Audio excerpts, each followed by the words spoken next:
Welcome to On Rails, the podcast where we dig into the technical decisions behind building and maintaining production Ruby on Rails apps. I'm your host, Robby Russell. In this episode, I'm joined by Alexander Stathis, a principal software engineer at AngelList. Alex's team has helped evolve a complex Rails monolith over the last several years, from deep Sorbet integrations to merging large apps into a modular engine structure. AngelList's backend powers some of the most intricate business logic in investing, accounting, and banking, and they've done it all while staying committed to Ruby on Rails. Alex joins us from Chattanooga, Tennessee. All right, check for your belongings. All aboard.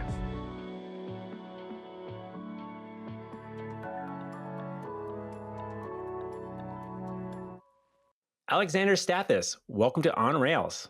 Hey, Robby. Happy to be here. So I want to ask you a quick question. What keeps you on Rails? Yeah, it's a good question. I think actually had another engineer, we were working on a new product, message me this weekend. He said something along the lines of like, oh, there's nothing quite like Rails new. I think Rails is just really high quality. A lot of the gems have been around for a really long time or battle tested. Everything kind of just works. And, you can't beat Active Record when it comes to interacting with the database. So that would be why I'm on Rails.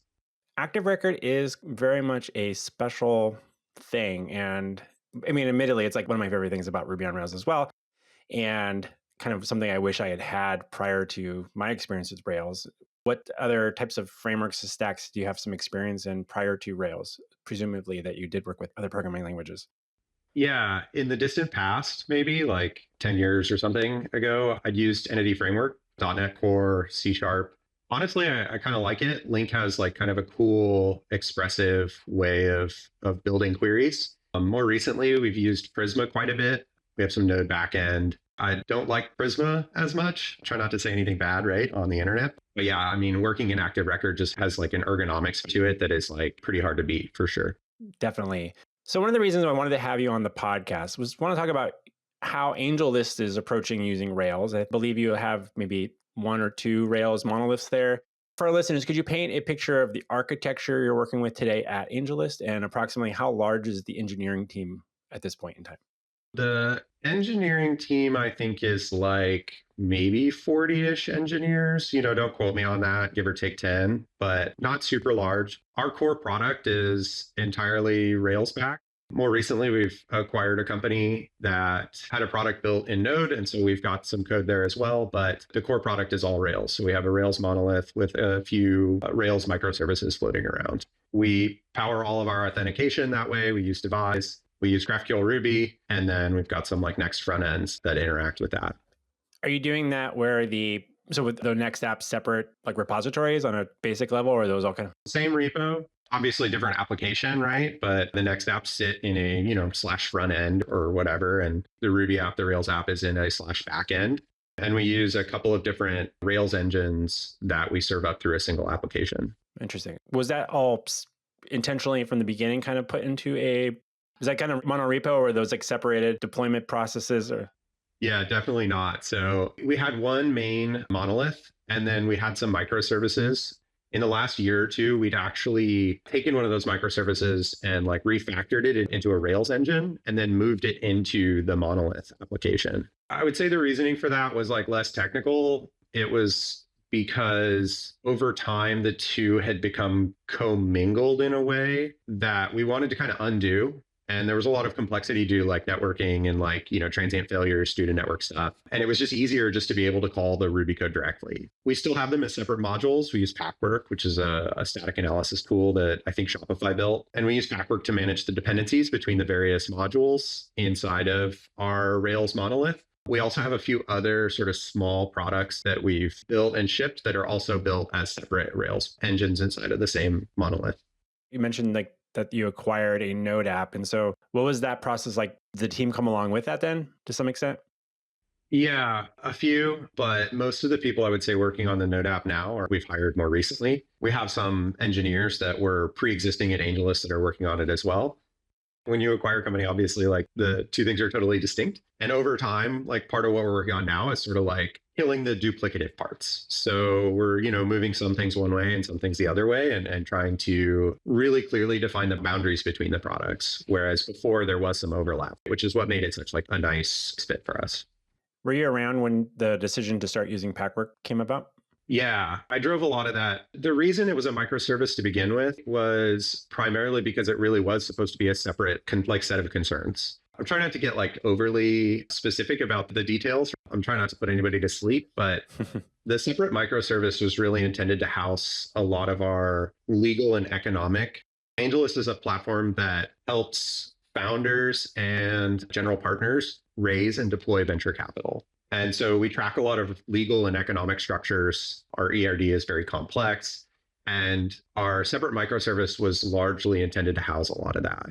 That's distinctly different from like our marketing site or like a lot of the stuff that happens before we sort of formally define a fund or collect capital into it. We were very intentional about separating those two things. And we're still very intentional about it. And over time, as you build, your startup, you ship stuff. Right. And that stuff doesn't necessarily always conform to like the very precise preconceived notions of what should live where. You make concessions to meet timelines. You do stuff that's kind of hacky. You make it work. So part of why we consolidated the two things was not necessarily because we wanted to merge them together and turn them into like a bigger ball of mud, was actually because they'd already kind of over time turned into a ball of mud. And it's much easier to unwind that when you're working in the same repository versus like managing it across an API when it's become deeply integrated already. So that was like a large motivating factor, reducing complexity, increasing simplicity, right? Back to the original question, we kept Packwerk and we implemented Packwerk specifically to hold those conceptual boundaries very neatly. When you're thinking about setting those boundaries, how much of that is strictly just the architecture or the data related to those different domains versus like how your team might separate boundaries of teams like themselves, like who's working on what? Yeah, really good question, right? There's that, what I can't remember what it's called, but it's like the law that you ship your org structure or whatever it is. I would say we really don't have a culture at AngelList of like, I'm a this engineer. I mean, it certainly happens that way. And you can't have like totally fungible engineers all the time. Like it's really expensive to do that, especially when you're working across many stacks. So I wouldn't say that the point of it was like separating out the teams or like being able to like have one team operate in a silo from another. It really was mostly designed around separating the concepts and the business domain and keeping things organized in that way. This is probably a naive statement, but we work in a very complex domain. Like I'm sure others out there are like, haha, right? Mine's more complex or whatever. But we deal with a lot of like legal requirements, a lot of economic requirements. The relationships are very complex. Our data graphs are very highly connected, highly interconnected. And I'm a big believer in like getting the ERD right. And if you get the ERD right, then like kind of the code falls out of it. But if you get it wrong, then you have to like fight really hard to make the logic work. I think the major driver here is really around establishing and maintaining the conceptual, the business domain boundaries and holding firm on that. For the few listeners who might be wondering what ERD means. Oh yeah, entity relationship diagram. Just the graph of our models. And, in Rails speak, right? You have your models, your active record base, and then you have your associations. The associations are the edges and the models would be the nodes.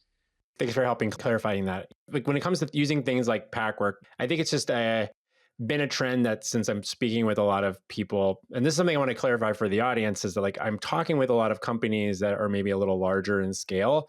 So they want to make sure that everybody's thinking about like, when do you think there's a benefit of using Packwerk versus like, should everybody be using Packwerk because everybody that's been on Rails so far has mentioned Packwerk, but that might not apply. Do you think there's a point where organization or an application gets to a certain scale or a certain level of complexity that something like that can be really helpful?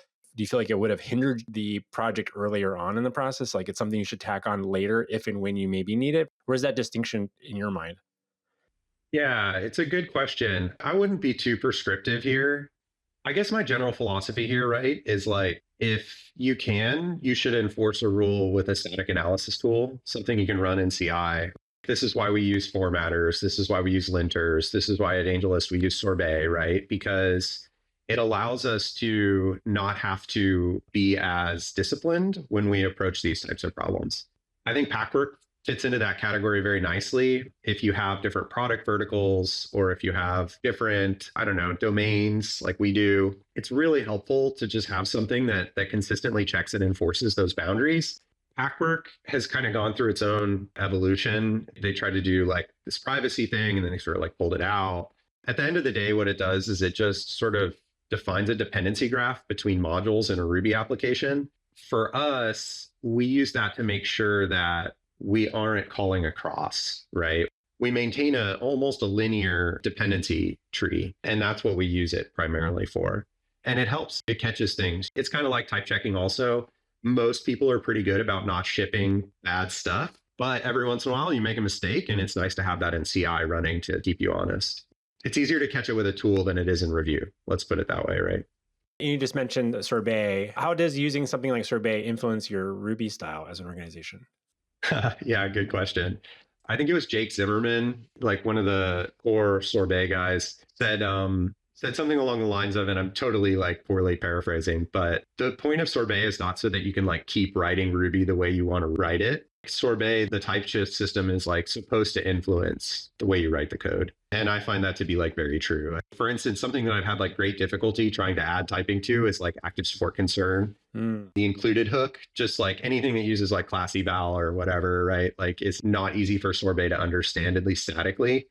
Metaprogramming is such a big part of the Ruby culture. And that type of stuff can be so prominent in Ruby code, but it just doesn't fly in Sorbet. Or it can, but you have to get pretty mean with it. And so, yeah, we tend to write very different, I would say, Ruby code than your general Ruby. We don't use a lot of multiple inheritance. We don't even really use a lot of instances. I mean, of course, our active record models are instances of classes, but we use a lot of class methods on modules, right, to define service logic to try to make it more functional. One, it works better with the typing system, certainly. And then it also makes it a little more functional for us, which is a little easier to understand. We had a previous call for our listeners to talk through maybe some of the conversation topics for this interview. And one of the things that you mentioned in that conversation is that your team intentionally avoids a lot of, I'm air quoting, Rails magic. What does that look like in practice? Yeah, in practice, there's like a pretty funny video of some engineer from like 5 years ago or something describing his experience debugging a series of active record callbacks where like you make some change somewhere and then like it's like, how did this occur? And you're like jumping callbacks for many chains. So yeah, we don't really use callbacks. We're not ultra dogmatic on it. There are times when callbacks are appropriate, but we really try to avoid anything that isn't explicit and obvious. So callbacks, I would argue, are a little more implicit behavior. Things happen and then like you have these side effects. It's not like you have like a clearly defined method. In order to understand callbacks really well, you have to understand how all the hooks work, like what order they call in, right? You have after commit, after save, after validate, right? Another component of this, a lot of our engineers coming in don't know Rails or Ruby very well. And so I think we've partly developed a style that caters more to like a more imperative or like procedural sort of coding. So we try to avoid metaprogramming. Monkey patching is amazing, but also a little bit evil. It's definitely a two-sided sword. We avoid callbacks if possible. Yeah, we don't use a bunch of multiple inheritance. When you look at Rails, for instance, you see these like deeply nested includes, and you have to kind of like figure out where this method's coming from. Chasing references around like that. It's a little easier with Sorbet now, but definitely at the time we adopted the practice, it was like pretty intense to try to figure out what was going on unless you kind of knew already how the internals worked. And I think that's what people really struggle with magic, right? Is like you have to have this deep knowledge of how the internals work and you can't see it. And that's why it feels magical. We write in a way that tries to avoid that. Yeah. So what does that look like on like let's say a typical CRUD type process? If like you're saving some data, whether that's coming from your next app, one of your Next.js apps, or you have a Rails interface or some view in your Rails application, and you're saving some data and it needs to trigger some additional things that happen, whether it's syncing to another system, maybe notifying people. Like, how does your team kind of think about that process then if you're not going to lean on the callbacks? Are you doing that primarily within code in the controllers? You use something like a service object type approach? Yeah. When you say procedural, talk us through that. Yeah. Good question. We use GraphQL Ruby. So everything comes in as a query or a mutation. Then we use thin models with, I don't know, you might even call these anemic models, right? Like if you were Martin Fowler, I'm not sure. And then we use pretty thin controller, like pretty thin presentation logic, and try to keep our business logic very clearly in the business service layer. So the majority of our business logic lives inside of /services. And we have a lot of modules with class methods defined on them that implement the various business logic methods. An example of that might be like, it's a very common pattern to have a create service. So you might call like object create service, widgets, create service, right? Dot create, and pass in the things that you need. And that would create the model. I wouldn't say we're dogmatic, but we're pretty consistent about using .create bang. We use a lot of bang methods and none of the instantiate and save. I mean, we do this a little bit. And then anything that needed to happen after that, we would structure it as like sequential calls inside of that logic. In our most complex cases, we might have something where we have like an after commit helper method where it's sort of like a callback, but it's just like an actual method in the service. Maybe it's private in the class or in the module with the create method. And then we would call that after the transaction, wrapping the things that we're creating. We would generally structure this as just like sequential calls. And then if we need to make something asynchronous, or if we want something to fire and forget, or like a callback would typically be something where we would fire and forget it, shoot off a sidekick job or shoot off a good job or whatever, and let it kind of run and not have it impact the end user experience at all. Like we'll recover it separately if it fails or whatever, and it's not mission critical. So yeah, that's about how we do that. So is the controller in like say a create action, I'm just in your controller, is that then you're not directly interfacing with the model, then you're interfacing with like create type thing, and then it's like a little layer between? Yeah, exactly. We don't end up with a lot of thin wrappers though, because like I said, our business domain is very complicated. It's very complex and the graphs are highly interconnected. And so typically it's hard to create something in a void. You're creating some object. It usually has follow-on objects that you need to create with it for that state to be consistent. Our models, we try to map very closely to the business domain. That just makes it a lot easier. Like it closely ties the business concepts to the code, which is a feature for us because the business concepts are very complicated and hard to understand. And so like being able to read them out of the code is somehow helpful for engineers to figure it out. The point is that we do have a lot of logic that is included in those create services. And it's not just a lot of like thin wrappers that call active record create and then return. It's usually like create a couple things, maybe wrap it in a transaction, right? Maybe kick off a sync job or something and update an index or whatever it is.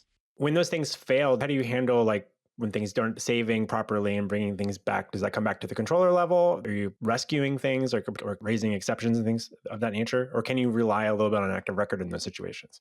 I would say generally when we encounter errors, like when our create fails, like it's usually due to some sort of validation, right? And we'd probably just surface that back up to the user, either in an explicit error message coming from the validation, right? Or through some sort of translated error domain. It depends on how friendly the error message is. Some error messages are not super friendly and you don't really want to show them to your end user. You just want to show them like, I don't know what I would say is like the 500, the red screen of death kind of thing, but we want our errors to be relatively loud because for us, it's actually pretty bad when we get these inconsistent states because our data graph is so complex and there are so many objects that are all kind of have to be sort of kept together. When you get into a bad state, it's actually more expensive to recover than it is to just kind of roll back and like be like, hey, that didn't work. I'd rather debug like why it didn't work and then just redo it, make it idempotent, right? Than try to like recover midway, which is like can be very expensive when you have a lot of pretty complex business logic that's running and needs to run in the right order. And there's a lot of assumptions throughout the system that these things exist or that they exist in a certain way. And when you allow them to like get created halfway and then like, either swallow that error or don't transactionalize, right? Don't make it atomic, then other parts of your system start behaving badly as well. And like, that's definitely not good. I'd rather one user see an error than like take down the admin view or whatever. Sure. So you're typically wrapping those in a transaction and that way if something triggers it, it'll just roll back everything and then have to figure it out and then solve that problem and then go through that process again. Yeah, definitely when we have these states that need to stay consistent, right? If we're creating multiple models and they kind of need to be created all at once together or updated all at once or whatever, definitely wrapping those in transactions. We actually have multiple different databases. So we run into some issues where we need those actually to be atomic. And then that gets very complex, right? Because you start having to do some kind of gnarly things like stacking transactions. So like you might start a transaction on one database and then immediately open another transaction on the other database and kind of nest them that way. You also get a lot of complexity from this for nested transactions, which are automatically flattened. So like if you open a transaction and then maybe you call some other service method and open another transaction inside of that service method, those get flattened into a single database transaction. And so if they fail deep, right, then it unrolls the whole thing and you can like get into weird, goofy states that way. So I guess what I would say is I personally try to use a lot of very narrow transactions, ones that are like very tightly wrapped to just the actions that we're trying to perform and keep in sync. That, of course, is like totally conceptual thing that does not work in practice. And not everyone's so disciplined about how transactions are used. And, we're trying to ship stuff. We're trying to deliver value, right? We're not trying to like be ultra nitpicky about our use of transactions in our application. So yeah, we have a lot of like atomic states that we keep kind of glued together with transactions. And then when those fail, we roll them back. We also just have a lot of logic that runs sequentially, and it's okay for it to fail in the middle. And it is recoverable. It is like, it's just idempotent by nature, right? We don't need a pessimistic locking or whatever it is, right? To like try to keep that in line. Out of curiosity, what sort of scenarios do you think having multiple databases came into play for? Is it because there's sensitive data in some area where like we need to keep this more locked down? Or is it more like just companies I talk to like, well, we have some HIPAA compliance related, so they isolated that. It's a different database, but still interact with it, but we just keep privacy information. What does that look like in your world? So yeah, we have a few different services. And like I said before, we actually consolidated one of them into the same repo, into a monolith. So not just the same repo, but the same application actually as an engine. And those as separate services naturally had different databases. We also have a bit of tech debt where a lot of our older databases are MySQL. I'm not personally a huge fan of MySQL. I have had plenty of fun times debugging 5.7 query plans and like trying to deal with that crap. So we also have like a Postgres database that's floating around, and we're trying to sort of like do this long staged migration. And so we have some models living in one and some in the other. So I would say like one of our services has multiple databases because we want to eventually, well, really we adopted it because we wanted to use GoodJob. Although in hindsight, if I had known about SolidQ, I would have used SolidQ instead. But I guess even, I apologize, I forget her name, but she even said from episode 1 or earlier, she even said, I think they use separate databases at, I can't remember any of the specifics. I'm sorry, I'm totally flubbing this, but. That was Rosa Gutierrez. Yeah, Rosa. So Rosa, author of SolidQ, I think she said that they use separate databases for it. Although I forget, it sounded like they had gone back and forth a little bit. And so we originally adopted Postgres in one of our services so that we could use GoodJob. And it was like a means to an end. Sidekick was not doing what we wanted it to do. We wanted some observability, right? Like, why are these things failing? Like, where are they going, right? We wanted to be able to query and like have a little more interactiveness with the queue itself. And then we also had these separate services going on that had separate databases. And so now we have like just a few databases floating around, and we have to kind of try and keep all of those in sync. And honestly, it's a real pain. Like I kind of hate it, but I think I would still keep separate databases for the separate services. Kind of like what you mentioned, there's like a conceptual, a domain kind of thing. You almost want a separate split there. If I could, I would consolidate to a single instance and just use different databases in the same instance, right? Rather than like actual physical different databases like in AWS or whatever. But we have a lot of other problems to solve before I think we unwind that one. I know that you mentioned using Sidekick, GoodJob, and I think you also, in our previous conversation, you mentioned Temporal. Is that right? That you're using there? Yeah. So it sounds like you've experimented with multiple background job tools. So what have you learned along the way? I've learned that there is no one size fits all solution for this type of work. Sidekick has a lot of like packages and gems that add on to it that provide different functionalities, and you can kind of install them at will and whatever. We've had some trouble with like Sidekick unique jobs, for instance, not to like try and like pick on anybody, right? But we've just had trouble with like the digest getting stuck. And then you have to like go and manually clear the digest. And you're like, why didn't this thing update? And it's like, oh, because the job didn't run, and then whatever. And, it's sort of like, it's kind of hard to recover from that type of stuff because it's hard to even know that it's happening. And so we also had like observability, like, why is this even happening, right? And so I think like adopting GoodJob was primarily because there wasn't a lot of transparency. Like, I always say it wrong, but everybody gives me a hard time. Redis is like an incredible database, incredible tool, but right, you can't look at the jobs after. They're just gone. The queue is gone once it's processed. And having the ability to sort of like introspect on like what happened before is like a really useful tool when you're debugging jobs that have more complex stuff going on, right? Like you want to kind of know when they failed or like, why are they failing for all of these reasons? And it was just hard for us to do that in Sidekick. It was a lot easier if we just had an actual database table backing that. So we pulled GoodJob in. The problem with GoodJob is that it's not super performant when you're interacting with a bunch of really small jobs, like fire and forget type stuff. There's an active issue in the GoodJob dashboard like you install good job in the gem and you can add this dashboard to your routes.rb, right? And it's like an admin panel, and it's incredibly slow for us. Like it never loads. You have to load it a bunch of time. You have to like warm the DB cache up so that it can actually serve the query. And it's just kind of a pain.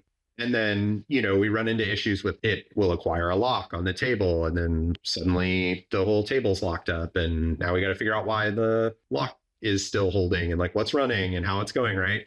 I would say that where we're sort of leaning now is we're going to try and move, I think, and this is totally speculative because we haven't actually done any of this yet and everything is, the best laid plans.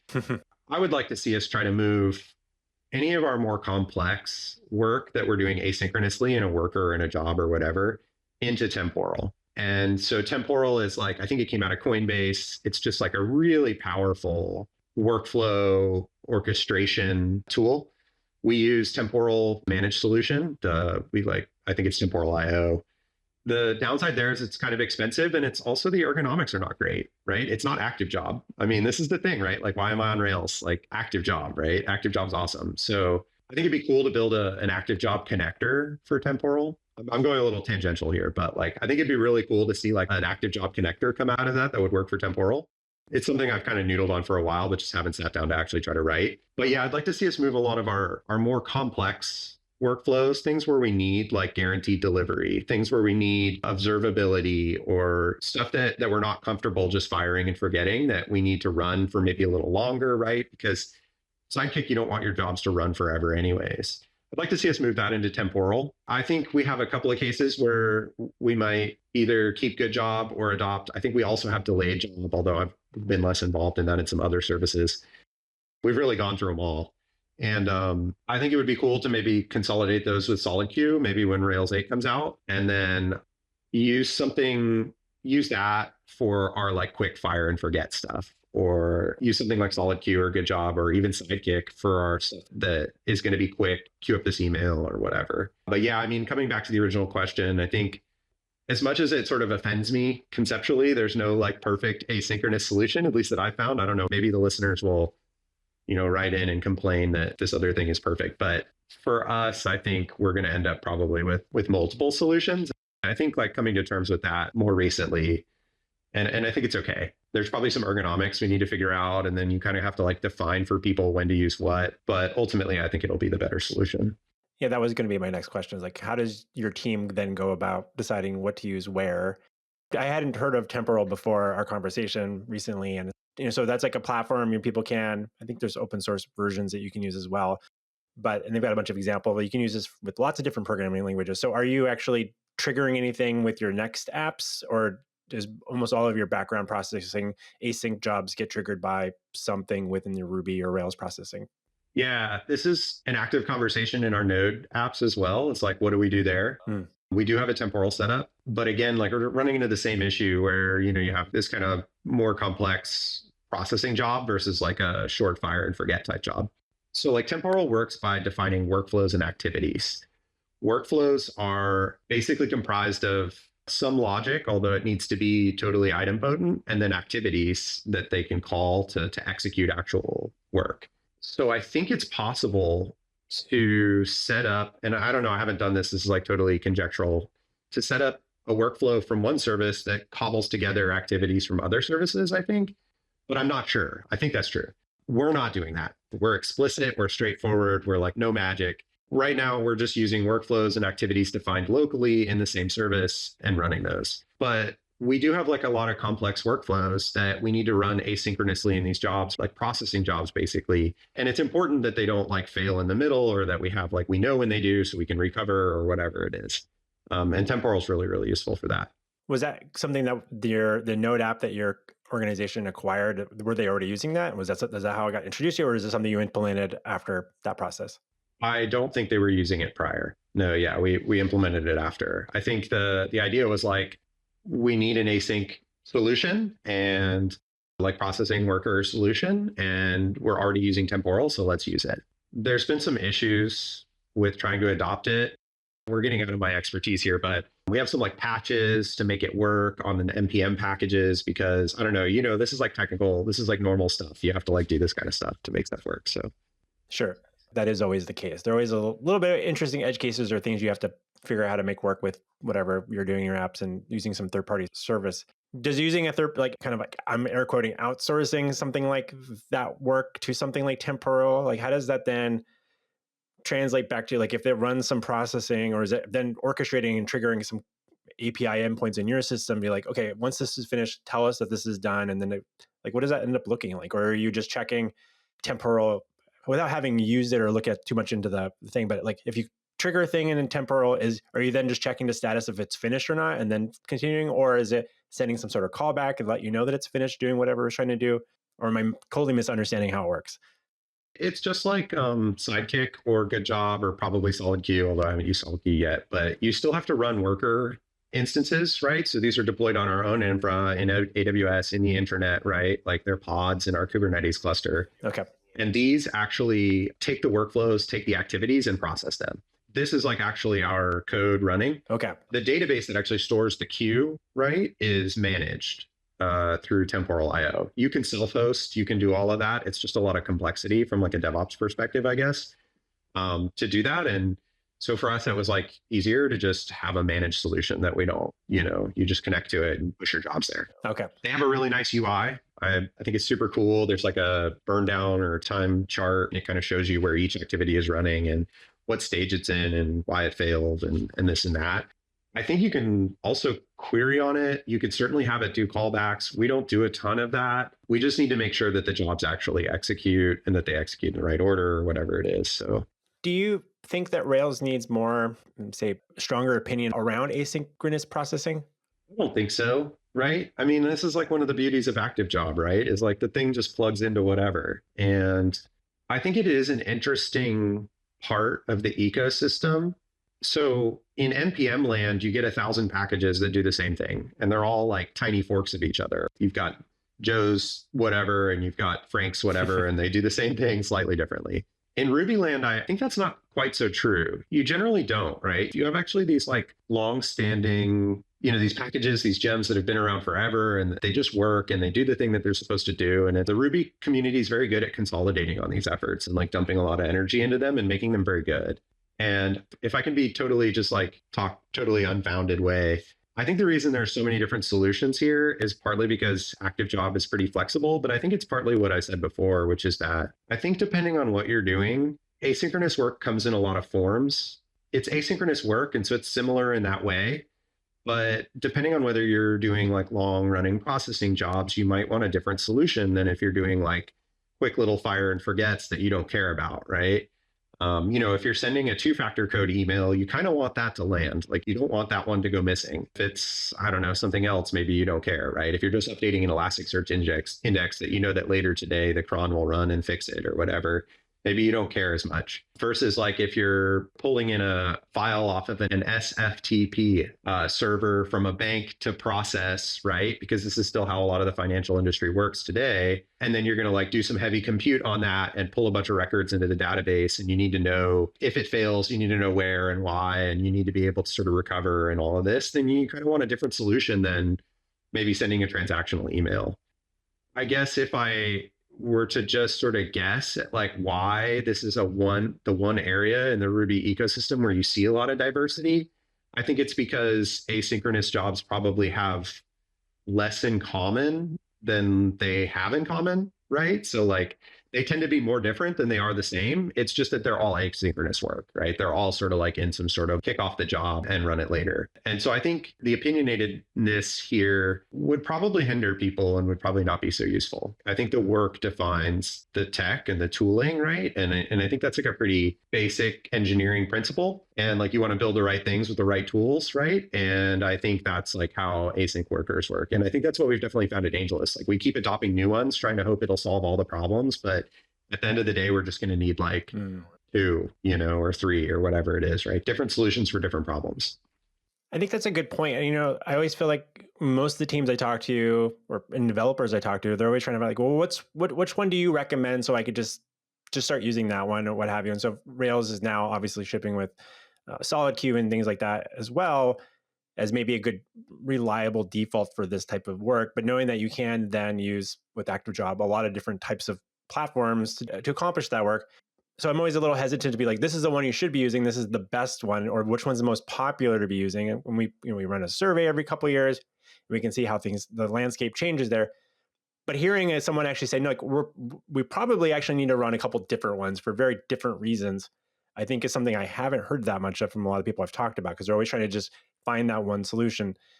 Is that something you feel like you just have come to understand and concede, or is it just like, no, this makes the most sense for us and maybe for other companies that are, do you think that they should be thinking about like embracing multiple different paths rather than just being like, we need to migrate all over to X because we're done with Y? Yeah, I mean, we've certainly tried to just migrate everything to X because we're done with Y. The thing about migrations is you end up migrating forever. So doing that is not super successful. I mean, it can be, but it takes a lot of concerted effort, right? Migrations are hard. Everybody knows this.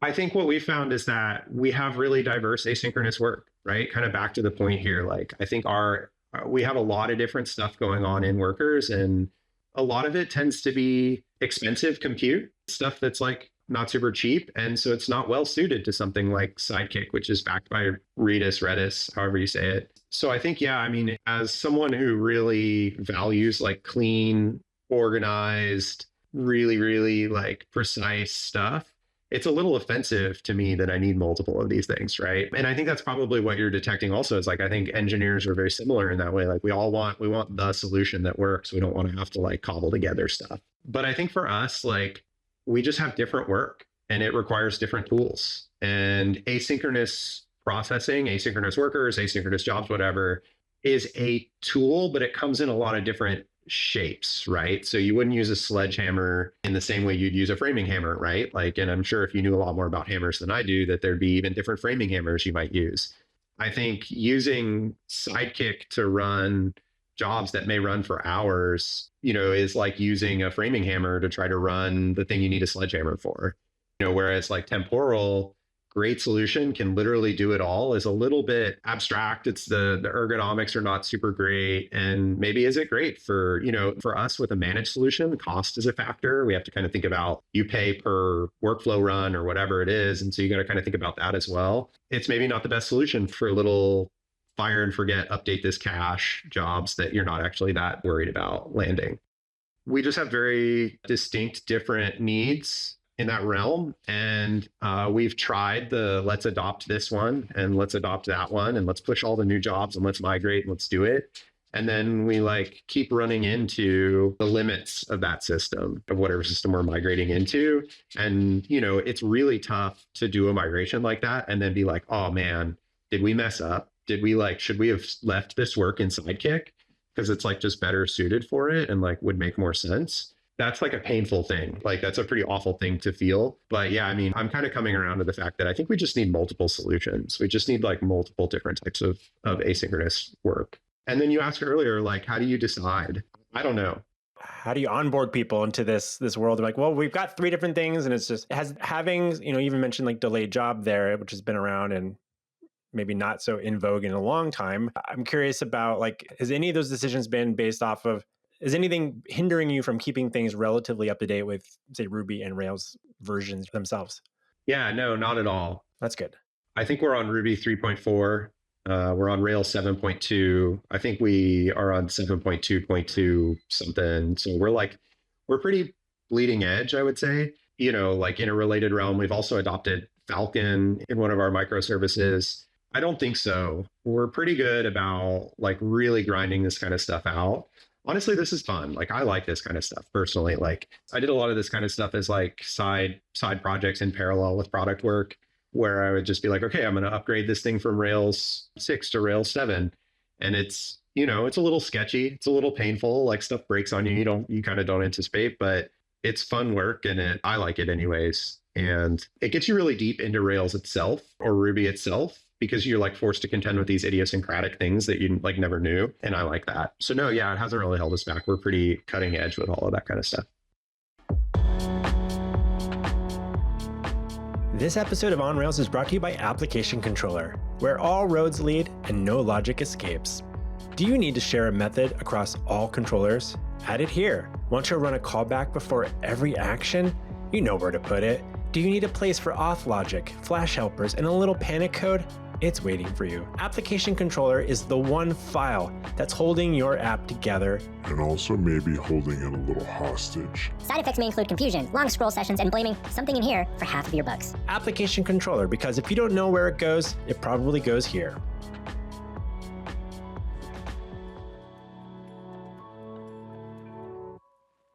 I'm curious, just if you're willing to answer this question, do other developers and engineers on your team have much experience also participating in those upgrades? Or is it primarily you doing a lot of the heavy lifting there? We have a couple people, like me and another person, that I would say like drive the majority of it or have driven the majority of it, because I think I like it. It's easy for me to just do it. And it's not like something that you have to do that often. Rails isn't releasing new versions every day. I mean, honestly, Ruby ships more versions than I realized. If you'd asked me 5 years ago before I started working in Ruby, like how often does a new Ruby version come out? I probably would have told you like every 10 years or something, right? But like it's like actually like every few months or every couple months or whatever. But it's not that hard with patch versions with minors usually to upgrade. You usually don't run into that many issues. And so really it's just the majors that are kind of tricky.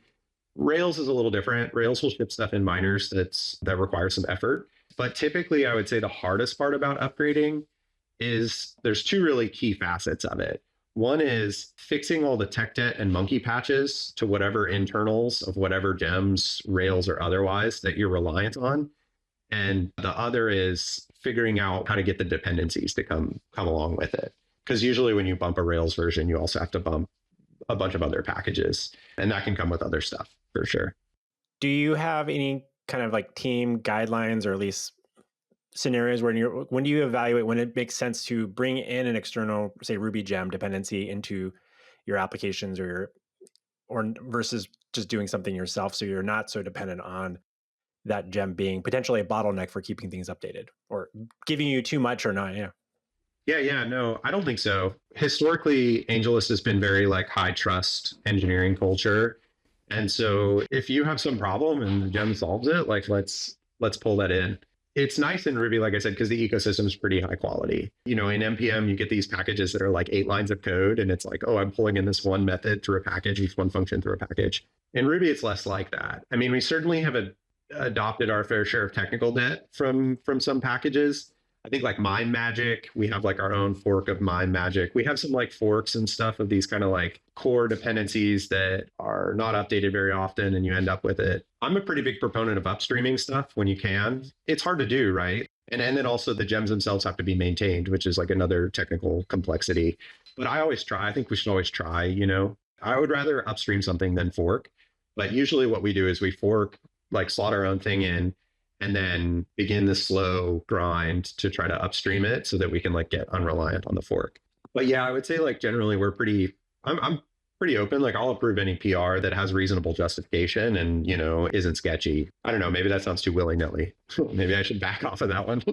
I don't know the answer to that. Like if there's one true way to do that either. I think obviously as a developer, it depends. But how does your team actually then keep track? I mean, obviously you can look at your gem file and see which ones you have forked because it's probably pointing to a different repository. Do you have like a regular process or anything, or is it just kind of like top of mind every once in a while, like, oh, right, we have that thing. Let's see if that has already been addressed upstream because maybe we're just waiting on that gem to eventually get updated so we can run it on the latest version of Rails or Active Record or whatever that is, like potentially whatever preventing you from just bumping up the gem itself. How does that like process happen, or is it just kind of like materialize when you or someone comes across it and you're like, oh, right, we have this thing. I wonder if we can go back and I'm going to go, or is there like a task to remind yourself every couple months to like, let's go back and review these things? And yeah, it's a good question. I wouldn't say we have a formal process for it. I generally try to be pretty precise and like excise any technical debt that I can find when I'm like touching it.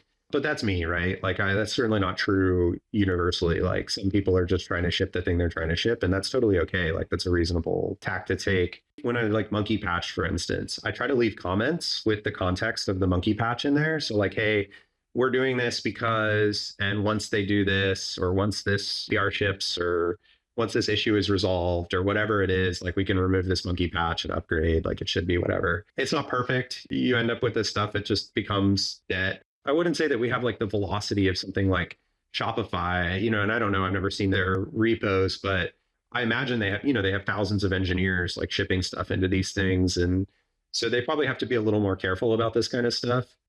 I wouldn't say that we have enough people shipping enough code where we're like growing exponentially in our number of monkey patches or fork gems or whatever. We have a bunch of internal gems that we've written, but mostly like internal APIs and clients and stuff like that.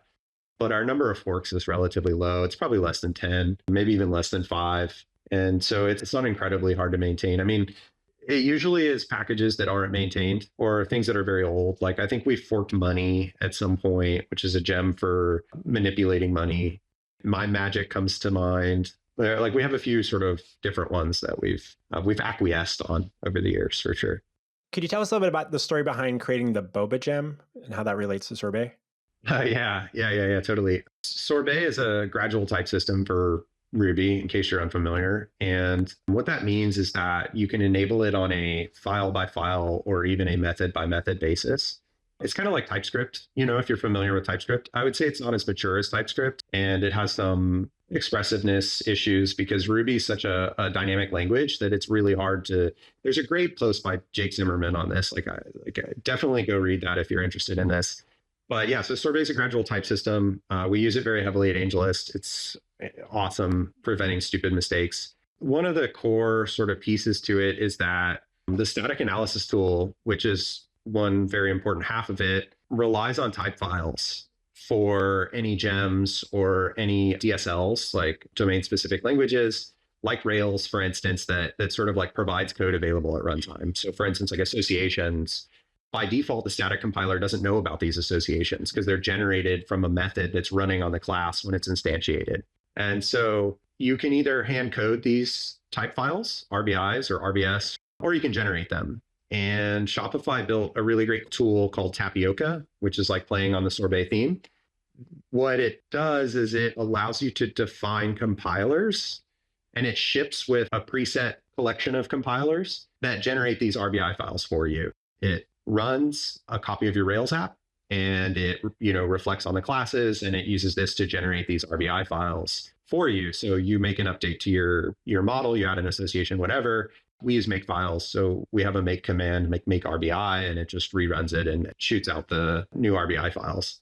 So the beauty of Tapioca is it's extensible. If you have a domain specific language that you need to generate an RBI file for, you can define your own compiler and you can ship a compiler with it.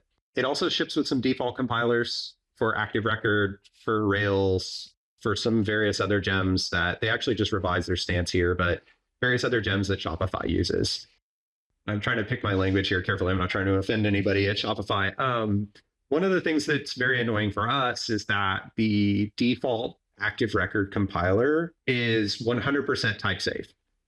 And anybody listening is probably like, that's a weird thing that's annoying, right? But in Rails, at least in our Rails app, it's very typical to assume that your objects, your active record models are actually persisted. They're coming from the database. And because they're coming from the database, that means that they're subject to validations. They're subject to like unique indexes or non-null indexes on your database. You can assume certain things exist.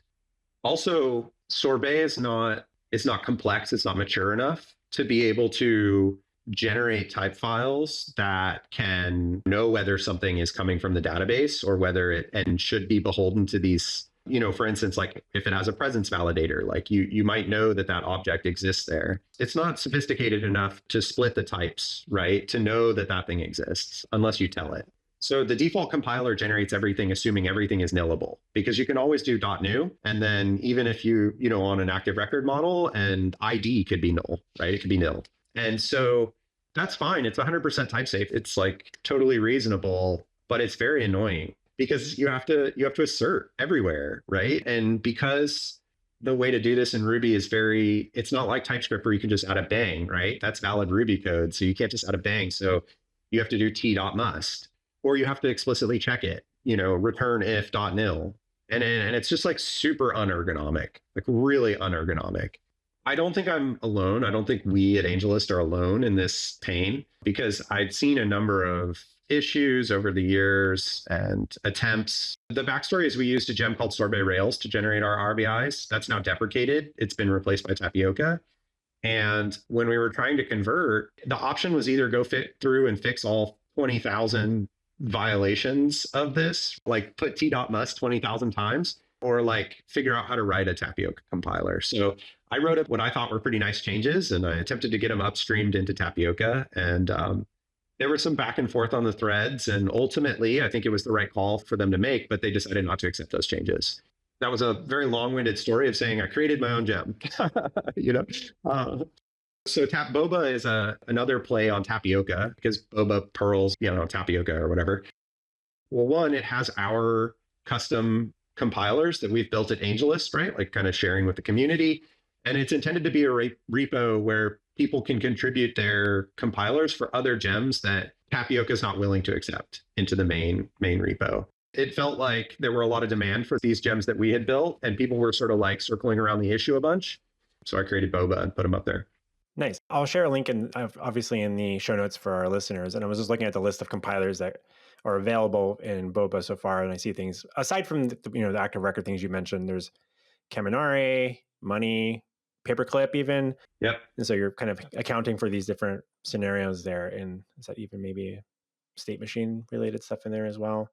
Yeah, so there's state machines, which we use, which is a gem which sort of extends your active model objects to have like these state methods on them. So like a good example here is like Money. Shopify actually has their own internal Money gem that they wrote. It works a little differently than the standard Ruby Money gem that we're using. And so they're probably not interested in accepting that compiler. And actually, I think I'm aligned with them long-term on the end state here, which is ideally all of these gems would actually ship with the compiler. So like it would be like part of the gem, right? Money would ship with the Money compiler, and then Tapioca knows how to just load it up and run it. And you're using Money, so it works. Interesting. I think that's like a pretty beautiful sort of like end vision. But, we're not there yet. Sorbet, I don't think quite has the adoption or the buy-in from the general Ruby community quite yet. There's still some sort of open questions to solve there around like adopting it like RBS and this, these other sort of competing things. And then again, like some of these gems are just not well maintained. So why do you think the community is still a little cautious about static typing? Mott's, like Mott's opinion, right? I watched like a Ruby World Con or whatever it is a little while back, and he was like, I don't need it. Like, I don't really want it, but like, I see why it could be useful and I'm okay with it in certain cases, right? And I think that's about as good as we're going to get. So I think, like I said, it changes the way you write Ruby. But fundamentally, you have to alter the way you write Ruby. And I think for a lot of Rubyists, they use Ruby because they love Ruby. They love the stuff that lives outside of that Venn diagram of Sorbet Ruby, right? Like the Sorbet Ruby circle. The other part is, I saw a thing with, I think it might have been DHH, and he was talking about not using TypeScript or something because he was like, I don't need it and it just slows me down and whatever. And so like, I think people that like working in Ruby tend to like the fact that it's not so opinionated on how you do this type of stuff. It's like pointer and arithmetic from like C, right? Like, it's bad, but everybody does it because it's like good, right? So I think it's kind of an uphill battle, but I think there's evidence of success there. Like we've used it to great effect. I mean, our new engineers coming in who don't know Ruby, especially coming from languages like C# or even TypeScript now, where you're sort of expecting things to have types and you're expecting to have the compiler or the runtime or, whatever sort of protect you a little bit from yourself. It's really valuable in that regard. I can't speak for why anybody would or wouldn't adopt it, in their specific projects, but I think culturally it just changes the way you write Ruby. And I think generally Rubyists like Ruby the way it is. They don't like that. Has using Sorbet changed how you approach testing and refactoring as a team? I mean, it has definitely made refactoring easier for us, for sure. That's one of the big reasons I would say we don't use instances super heavily of like instance service logic, basically. So like we wouldn't create a service class and then instantiate it and then call methods on that thing, an internal state.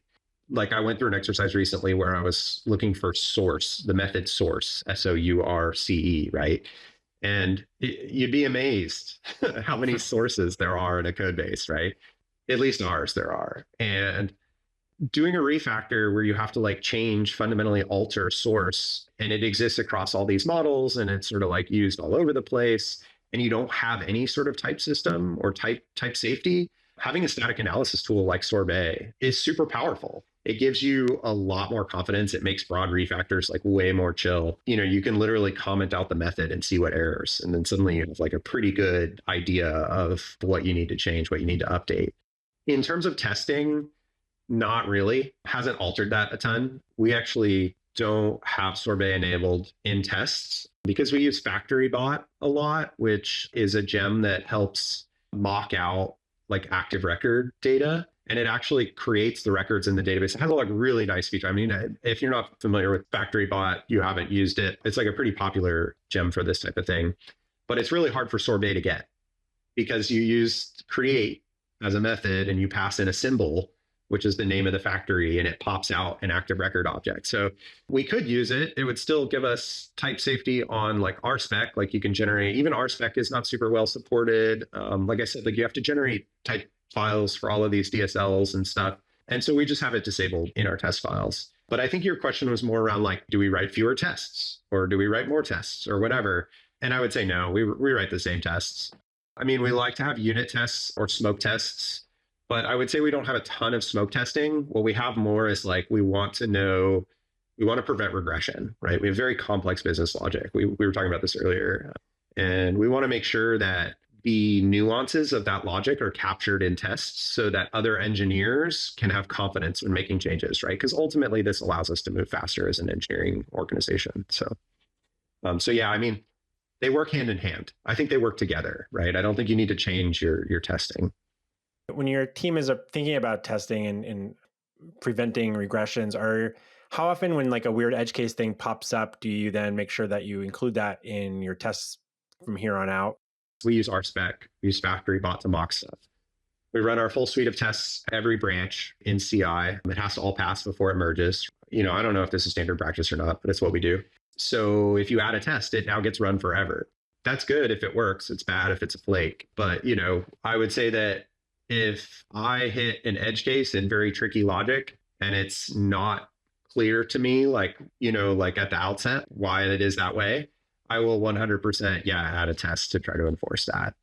When you have stuff that's like, hey, calculate the amount of money this person is going to get when they, you know, whatever, and then the state is super complex and you're modeling like an incredibly difficult allocation waterfall. Like maybe that means something to you, maybe it doesn't, but you're doing this very complex calculation and a number pops out and, you know, the inputs are like this huge data graph. You tend to want to try to like capture the edges of those in a way that the next person who has to touch this thing is not going to shoot themselves in the foot by being like, why is this weird thing here? Like, let me just remove that. That's unnecessary, you know, and then, you know, creates a regression and some number is wrong. And then you got to figure out how to solve that in an incident or whatever. Out of curiosity, when you've touched on this a number of times, saying like how complicated your domain modeling is and your type of business there, and you're dealing with like finances, money, all that, making sure people get the right amount of money or things get calculated in an appropriate way. I guess what I'm trying to get at, do you have a lot of hard-coded logic for very weird specific things in there, or are you able to kind of abstract that in a pretty healthy way, do you feel like? Yeah, it's a good question. I'm sure at this point I sound kind of like a jerk. Like everybody's like, oh yeah, your business is hard, you know? I don't know. It's hard for me, right? Like that's where I'm coming from. It's not for me. It's pretty thoughtful stuff. I have to spend a lot of time thinking about it to get it right. But maybe smarter people than I wouldn't find it difficult. We do have some hard coding, but it's usually because our product is built in a way to assume a lot. How do I say this? So in the legal world, right? Like at the end of the day, what we're trying to do is implement the terms of a legal and economic contract. That legal contract is pretty precise about a lot of stuff, but it can be pretty imprecise about stuff. And it can really come down to like, what was the economic intent that, you know, everyone agreed on in some email? Or what was the preconception that someone had coming in to the agreement? So our system, it works, you know, in the volume case, right? In the general case. So like it works the way that we expect it to work. But every once in a while, you have somebody come in and they're like, actually, I thought this, you know, my lawyer interprets this clause slightly differently. And really, if it can be written in a legal contract and we agree that we're willing to take on the fund or whatever it is, we have to support it. In the business that we're in, you don't get the option of being like, well, your lawyers are wrong. Right? Like you can, but that's like lawsuit territory, right? And you're just like, that's not where you want to be. So we've had to bend over backwards a little bit in some ways to try to support things. And we do have that to some extent. I think we'd like to build in a way that's a little more configurable over rigid. but it doesn't always work out that way. Yeah. So you do sometimes have to have hard codes. But I would say typically hard codes happen for us, not in our deep business logic, like deeply. It ends up in like the presentation layer, like, hey, our customer would really like it if this was displayed a little differently or whatever, or they want to use this custom whatever. Can you make that work? And it's like, yeah, sure, we'll just ship it. I was kind of thinking without having seen anything about your existing code base there. I work in the consulting space, so I get to get invited to such situations. And then you mentioned you organize everything into, say, services. And are there files with like specific project or clients or whatever the name of your air quoting customers or clients with their names like in the thing, and you've got like a collection of like 50 different things for each different things, and like there's a file that's like almost copy pasted and then you're modifying it for that particular business entity? No, of course not, Robby, right? Like we're a premier, all of our engineers are perfect. Is that even a bad thing? It's like that's the logic or business logic for that particular client or... Totally, yeah. We have some of that. It's not written because we're like, we have this one whale, for lack of a better term, client, and like we're going to just build stuff to make it work for them. In the past, we've generally had this attitude of like, if we're going to build it, we want it to work for anyone because it becomes a value prop for all of our future customers as well. That said, we do have a lot of code where we just shipped it to like make it work because we were trying to make the sale. We're a startup. Like you live or die on the next sale sometimes. So over the years, we've definitely like shipped a lot of code and we've done some things and we've gotten ourselves into some situations where there's definitely a customer service or here or there. We have an edge cases service where we try to pull any like kind of super gnarly logic that needs to live kind of like a common, almost like we also collect our monkey patches sort of in a similar vein, right? If we're going to monkey patch something, we want to know kind of where it is. Like we want to know where to look when we're thinking about like, why is this behaving oddly? Or like, why is this thing different? We're not perfect about it, but if the customer wants something and we're agreeing to build it, we generally try to build it so that we can give value to our other customers as well. And then if we're not, and we're like breaking the rules and just like making it work and getting somebody over the line or whatever it is, then we try to keep that like contained, keep the footprint kind of narrow. That makes sense. Alex, another thing I wanted to kind of go back on is you've mentioned a number of times how you're using GraphQL. Do you also have any just RESTful API endpoints, or are you primarily doing everything through GraphQL? And is that primarily to support the next apps, or trying to understand how that kind of came into play? But also, do you think that's making things easier for you or harder as a team? We do have some older controllers, certainly a lot of internal APIs. Those are RESTful. We're not using GraphQL. Well, they're more RPC, right? But we have a bunch of internal controllers that we're using to communicate between inner services. GraphQL comes with a little bit of performance overhead. You have to like parse the query and just like JSON and whatever that you can kind of avoid with internal stuff. You don't need to have the whole powerful query language built on top of that either. So mostly for our next apps, mostly for our consumer facing products, I would say like the big thing that GraphQL really provides us, it allows the client to define the data that it needs. This is one of the core features. That's really useful for us because we have really complex data that's kind of can be computationally heavy. If we can be really precise about which fields we want or not, and like really flexible in this view or that view or this component or that component about querying this or that field. When you're working with like a RESTful or an RPC style API, you have to have some way of, you either have to like cut a separate endpoint for each of those different use cases, or you have to like modulate the response, which is a little awkward in like a RESTful situation. And so GraphQL just really gives us the ability to like be really precise about the data that we want from the back end, and also to move very quickly. Like I can spin up a new view and all the data is already there. The type's already defined. I just need to like write the query on it. The trade-off comes at that because you don't know what you want beforehand. If you need to query it up very deeply, it's tricky, right? Like you don't know what it is beforehand. You don't know what the client's requesting. And so you can't just naively preload it. Like if you have a bunch of deeply nested active record objects, you typically use an active record preloader and you would preload the objects beforehand to prevent N+1s. We use a gem called GraphQL Batch Loader. It was written by an ex-AngelList engineer, Yevgeny. It's used by some other people. There's a bunch of solutions out there now for this. There's also one called like Batch GraphQL Loader or some other sort of like incantation of those words. GraphQL has their own thing called Data Loader that they come out with now. We tried to switch to that. It didn't work super well for us. We ran into some other issues. But what it does is it essentially allows you to wrap a field in your GraphQL schema and batch those together. And so they're lazy evaluated. So instead of, querying on widgets and widgets have an association to doodads, instead of querying on the collection of widgets and loading the doodads for each widget one after another, right? Doing the classic n+1, you can wrap the doodad method, the field, on the widget type in a BatchQL graph loader, and it will lazy evaluate them all together and load them all up at once. And so we can do that to prevent +1s.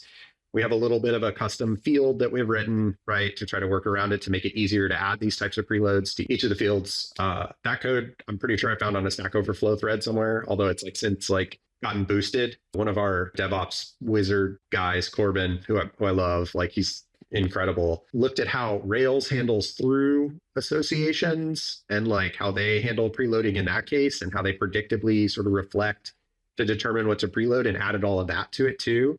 So now you don't even always need to specify exactly what the preloads are. Sometimes I can just get it right, which is pretty slick. You mentioned earlier that a lot of the developers that might be coming in might not already be Ruby on Rails developers. And we could maybe get into the whys or not of that. But if they're coming from other tech stacks and backgrounds, what does that onboarding experience look like for getting people ramped up with Rails? And do you have any onboarding tools that you use to help developers kind of spin up their local development environments? If you have all these different services and you got delayed job and you've got good job, and what does that environment look like at the moment? Yeah, totally. It's a great question. We have a Notion doc. It has the steps to reproduce, right? The 100% deterministic, definitely no issues there. Steps to reproduce a dev environment. It's like the Apple Silicon. We're all on MacBooks. We use Docker. Install Homebrew. Yeah, exactly. Brew, install and then brew install. Here's a list of things. And then we use ASDF. That helps us manage. It's a tool manager. So you can define on a folder by folder basis what versions of what tools. It uses plugins. So we maintain our PNPM versions, Ruby versions through that. And you just go to the directory, run ASDF install, and it installs all the things you need.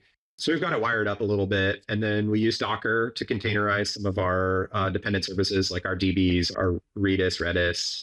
Again, I don't know how to say it, stuff like that. We use a company called Tonic, and I'm not sure what people's experiences with them or other solutions is, but what it does is it takes our production database and then it allows us to define which columns we want to scramble. And then it produces a subsetted version of our production database with scrambled data, right? So no PII. And then we can load that locally. So we have some makefile scripts that we've written that make that pretty slick, some Argo jobs, stuff like that. The cool thing about it is that it preserves primary keys. So if you have multiple services running, you can install your consistent Tonic images from each database. And they all, any cross-references across, assuming that the subsets overlap, right? There's still a little bit of work to do here. It's not magic. You can get relatively good production environments. And like I said, for us, it's really important that we do that because our data graph is quite complex and there are a lot of relationships in there, and it kind of has to all be there or all not. You can't just pull in one table, and our flows are pretty complicated. So trying to create new stuff is,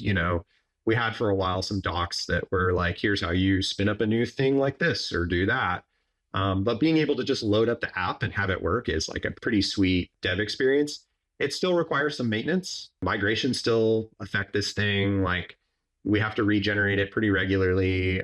I find myself in there every once in a while, adding a relation, or, you still have to maintain the data. The data's still organic. It's still growing. It's still shaping, right?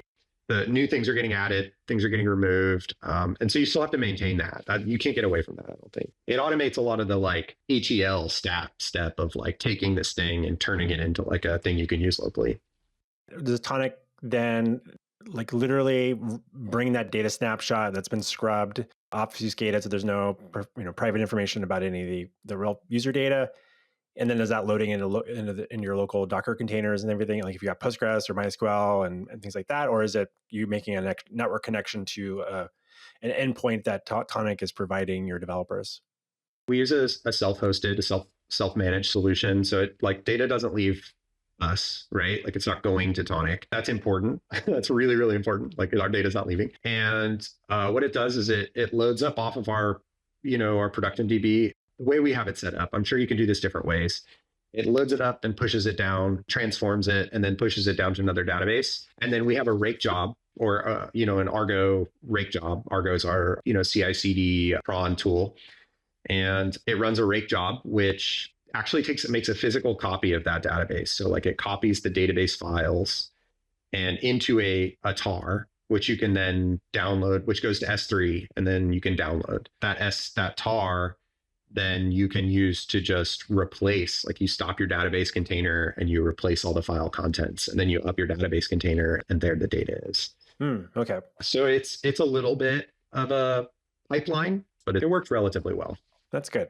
Yeah, I'm always curious about like how teams are thinking about seeds or keeping things kind of efficient locally for developers, or like, hey, we need to spin up a couple more of this type of user. Like, or how does that actually end up working? If you're building out a new set of functionality and that's not already in your existing data, what's that kind of process look like a little bit there? Are people using seeds in that scenario or something like that, or some rake tasks to spin up some data locally? Yeah, I mean, the way it's set up is that it's a live copy of your schema locally. So you can run migrations on it. And so like if someone's adding a feature on a branch or, ship something, that's not going to impact me, right? Like I can just run the migration, we have, again, make file scripts, so make migrate or whatever, and it sort of runs and applies the migrations to this database and it works fine.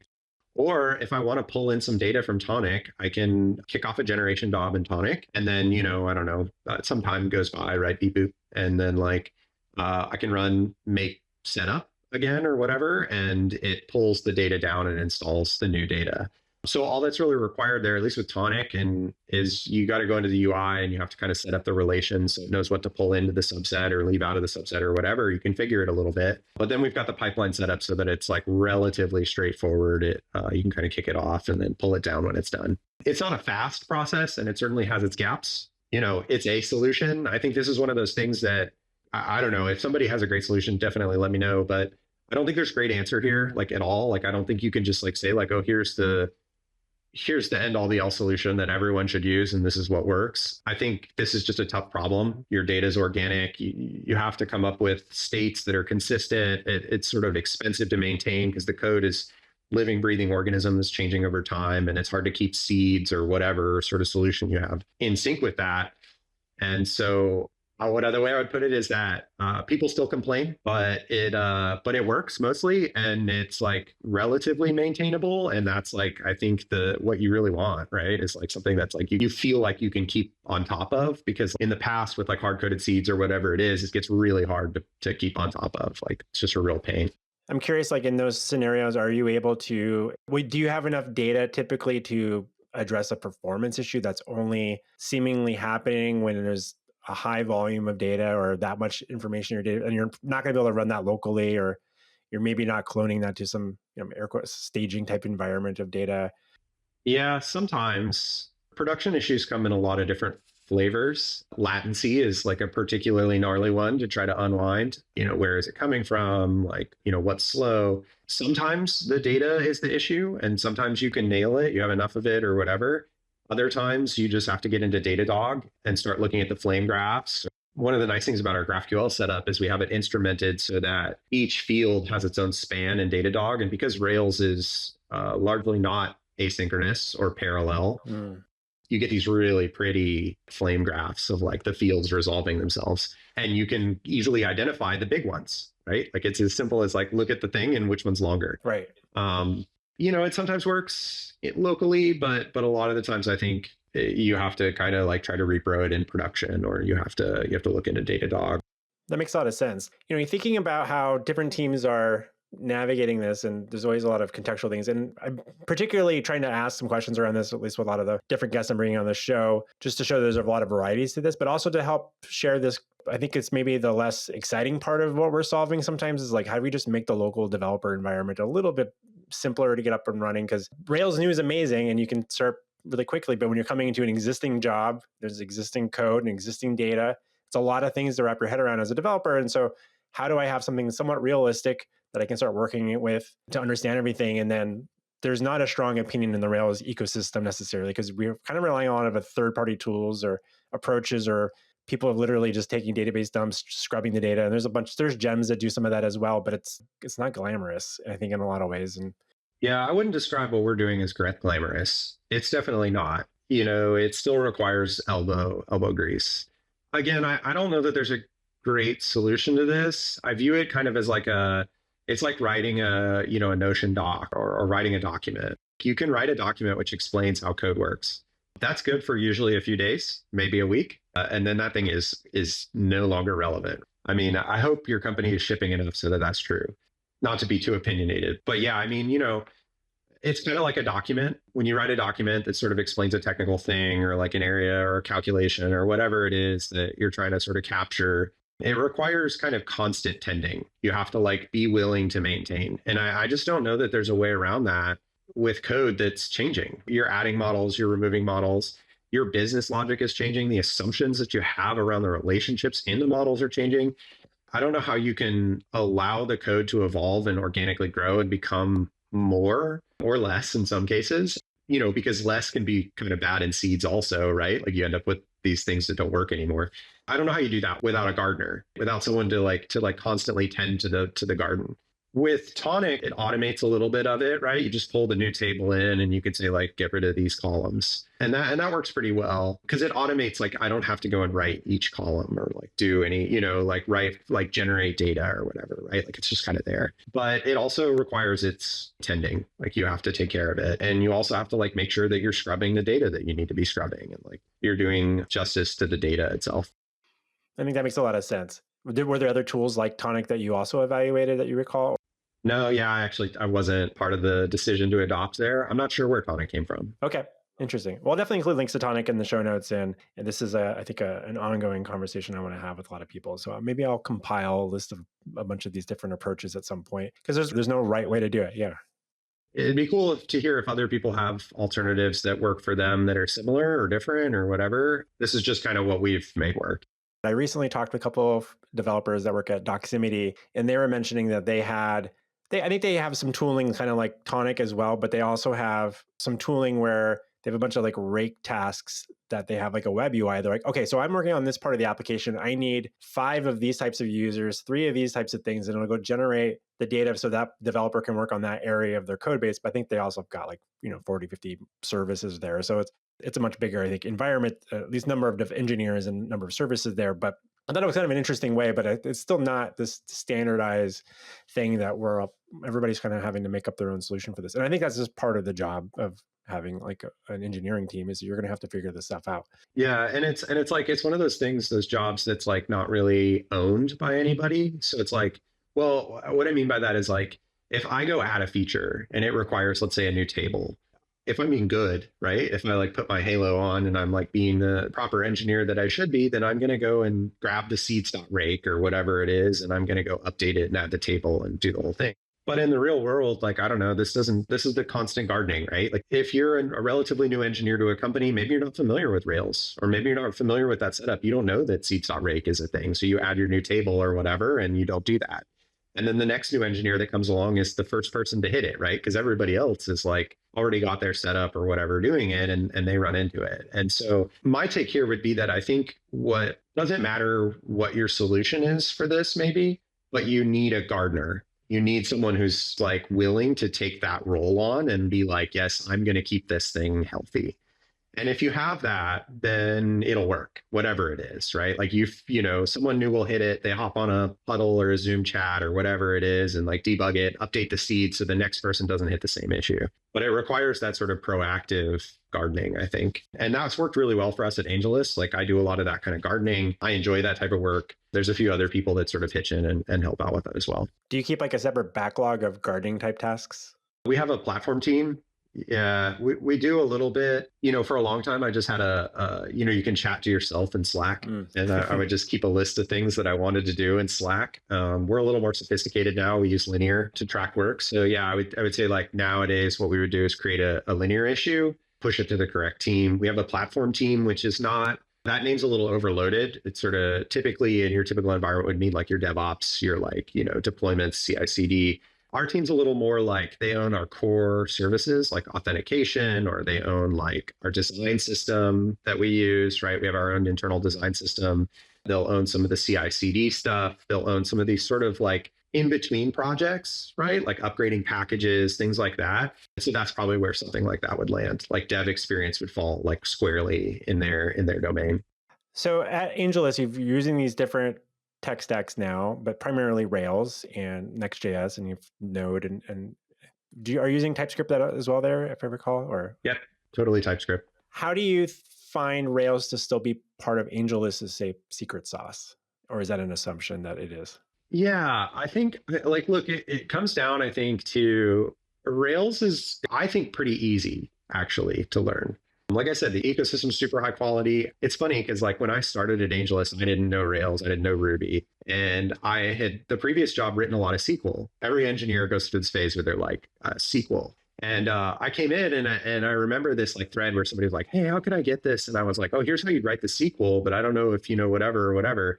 And I just remember being so baffled by Active Record and, the Rails console and all of this. And now I'm like, I don't even want to write SQL anymore. I just want to write Active Record. And so I think like one of the beauties of Rails is that the whole thing kind of works like that. Like you start to get it and you start to work with it. And at least for me, the more I use it, like the more I kind of fall in love with just how easy it is. Like Rails new is magic. You do Rails new and the thing just works, right? And so I think we can bring engineers in who, because of some trend shifts or whatever in the industry, don't have any Rails experience. And in 3 months, they can be writing, or in less than 3 months, like in a month, they can be writing proficiently in our code base and shipping code. And it's not that hard to like figure out how to add a GraphQL type in GraphQL Ruby or whatever it is. And so I would say like our ability to continue to ship product and deliver value and build cool shit is, a lot due to Rails, right? You could do that in Node. Express is not so complicated, right? But I think Rails has really organically evolved into this thing that it's just really nice to use and it just works. And like you can kind of bring anybody in and they figure it out pretty quickly and ship stuff. No, I like that. And it's really refreshing to hear somebody come into the, given that you came from a different tech stack, you found your way into Rails, you think it's cool, you can build cool shit with it, you're able to ship things for AngelList, and you're able to onboard people in like a month or two that didn't have Rails experience. Like that's quite a testament to not just Rails, but also to how AngelList has been able to benefit from that and your team culture there, I would imagine. And so I do talk to some people that are, when they're thinking about trying to hire people, and they're like, well, it sometimes can be hard to find Ruby on Rails engineers, depending on the job market at that point in time. But AngelList has been able to make that not necessarily the requirement of, was that a conscious thing that you recall there? Like, why aren't you just looking for people that already have Ruby on Rails experience, or you're just trying to hire for aptitude and knowing that like people will figure this stuff out as well? Yeah. This is going to sound really opinionated, but I think any engineer worth hiring should be able to learn any language. I don't care if you write like, I don't know, Scala, right? And you're like using like some gnarly functional Scala stuff. Like it's not easy for me to write Rails code and then immediately switch to Scala and write, functional Scala. But if you gave me a month or you gave me a couple of months, I feel like I could figure it out. And I feel like any engineer who's worth hiring should be able to make that switch. Especially because, dude, we do not write crazy Ruby code here. We're not doing a lot of like meta programming stuff like that. So like if we hire somebody in, I kind of expect them to be able to read the Ruby code. It's not super different than reading any other sort of code. I'm not super closely involved in hiring, but we do have some trouble finding Ruby and Rails just is not in vogue the same way that it was maybe 10 or 20 years ago. This is what I'm told, right? And so it's hard to find, like wizard Ruby, like Ruby poets, right? Or Rails poets. But like I said, like it hasn't really held us back in terms of like, at the end of the day, what we're trying to do is make cool things and deliver value to customers and innovate the industry and help startups like start up and innovate and change the world. And that's what, AngelList is all about. And I don't really care if you know Ruby or not to do that, right? Like the tech stack is something separate. And so it does make hiring hard. This is what I've heard. I can only relay this secondhand, but it does make hiring hard. It's really hard to like find like Ruby on Rails engineers in this day and age. But I also just think it's not that hard to learn or pick up. And I think any engineer worth hiring should be able to do that. And so it hasn't really hindered us. It hasn't seemed like a problem.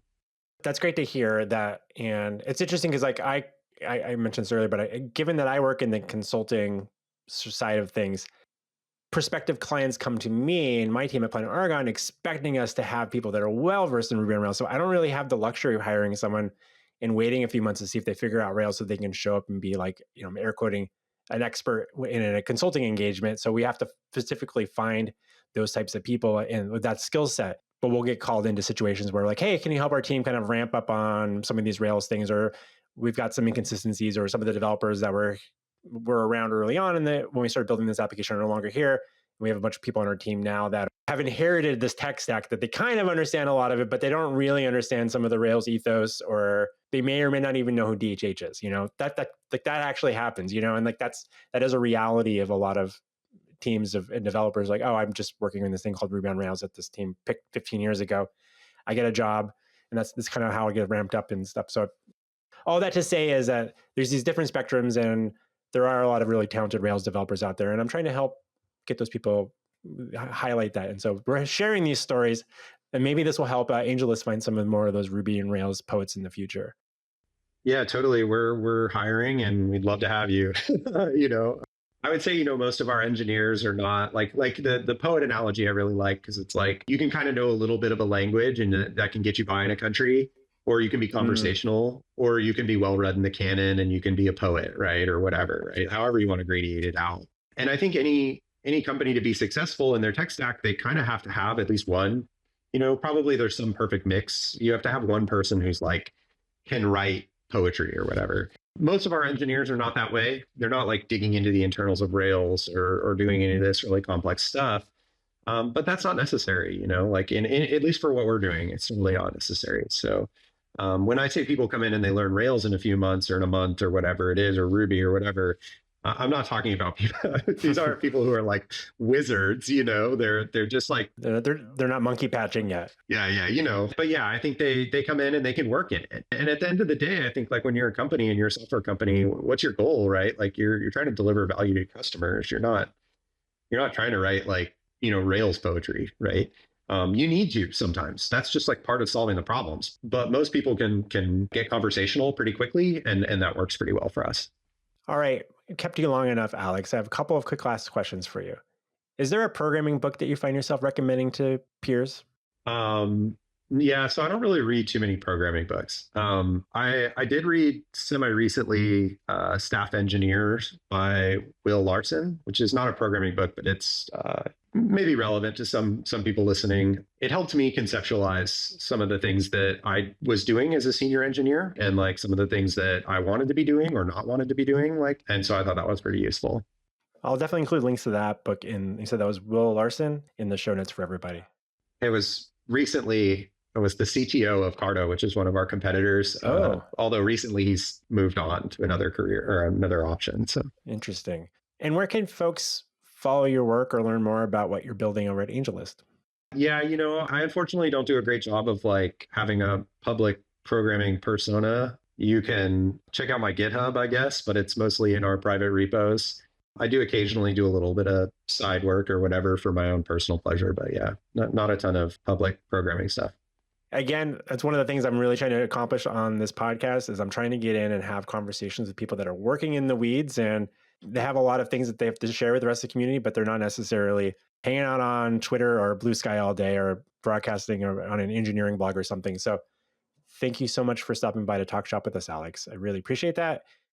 Yeah, thanks. It's been great. I've enjoyed it a lot. That's it for this episode of On Rails. This podcast is produced by the Rails Foundation with support from its core and contributing members. If you enjoyed the ride, leave a quick review on Apple Podcasts, Spotify, or YouTube. It helps more folks find the show. Again, I'm Robby Russell. Thanks for riding along. See you next time.